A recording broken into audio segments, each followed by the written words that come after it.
राधे राधे दोस्तों, स्वागत है आपका हमारे YouTube चैनल में। आज की इस वीडियो में हम कार्तिक पूर्णिमा की कथा के बारे में जानेंगे। उससे पहले हम कार्तिक पूर्णिमा के महत्व के बारे में जान लेते हैं। कार्तिक पूर्णिमा 15 नवंबर शुक्रवार को है। कार्तिक पूर्णिमा के दिन गंगा स्नान करने के बाद दान करते हैं। इससे अच्छे पुण्य की प्राप्ति होती है, पाप मिटते हैं और मोक्ष भी प्राप्त होता है। कार्तिक पूर्णिमा पर ब्रह्म मुहूर्त प्रातः 4:58 से 5:51 तक है। इस दिन सूर्योदय 6:44 पर होगा।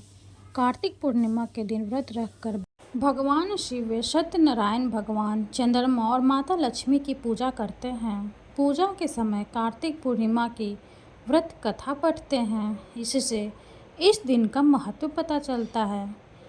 आइए जानते हैं कार्तिक पूर्णिमा की व्रत कथा के बारे में। पौराणिक कथा के अनुसार भगवान शिव के बड़े पुत्र कार्तिकेय जी ने तारकासुर राक्षस का वध करके देवताओं को उसके भय से मुक्ति दिलाई थी। लेकिन तारकासुर के वध से उसके 3 बेटे तारकच, कमला और विदुनमाली बेहद दुखी और देवताओं के प्रति आक्रोशित थे। तारकासुर के बेटों ने देवताओं से बदला लेने के लिए ब्रह्मा जी की उपासना प्रारंभ कर दी। उन तीनों ने अपने कठिन तप से ब्रह्मदेव को प्रसन्न कर दिया और अमरता का वरदान मांगा।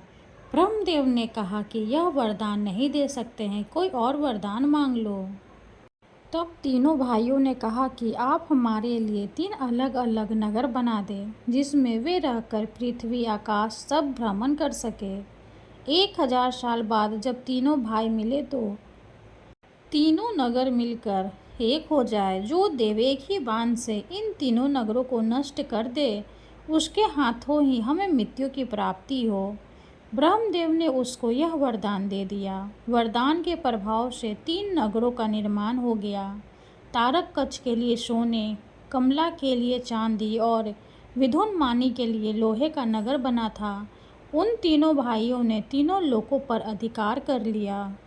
देवताओं के राजा इंद्र इन 3 भाइयों से भयभीत होकर भगवान शिव के शरण में गए और मदद करने का निवेदन किया। तब भगवान शिव ने एक दिव्य रथ का निर्माण किया, जिसमें चंद्रमा और सूर्य उस रथ के पहिए बने।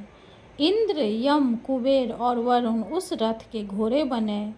हिमालय धनुष और शेषनाग प्रत्यंचा बने। भगवान शिव बाण और अग्निदेव उसके नोक बने। ऐसे दिव्य रथ पर सवार होकर भगवान शिव उन तीनों राक्षस भाइयों से लड़ने पहुँचे। भगवान शिव और उन तीनों राक्षसों के बीच भीषण युद्ध हुआ। युद्ध के समय जैसे ही तीनों भाई एक सिद्ध में आए, भगवान शिव ने उस दिव्य धनुष से बाण चलाकर एक बार में ही तीनों का संहार कर दिया। इस वजह से भगवान शिव को भगवान त्रिपुरारी भी कहा जाता है। कार्तिक पूर्णिमा के दिन यह घटना हुई थी। इस वजह से कार्तिक पूर्णिमा को त्रिपुरारी पूर्णिमा भी कहते हैं।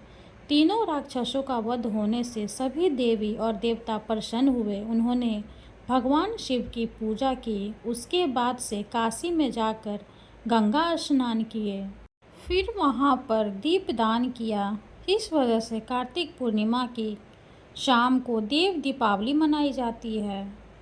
कथा समाप्त हुई। वीडियो अगर अच्छी लगे तो लाइक कर दे, चैनल को सब्सक्राइब कर दे। धन्यवाद।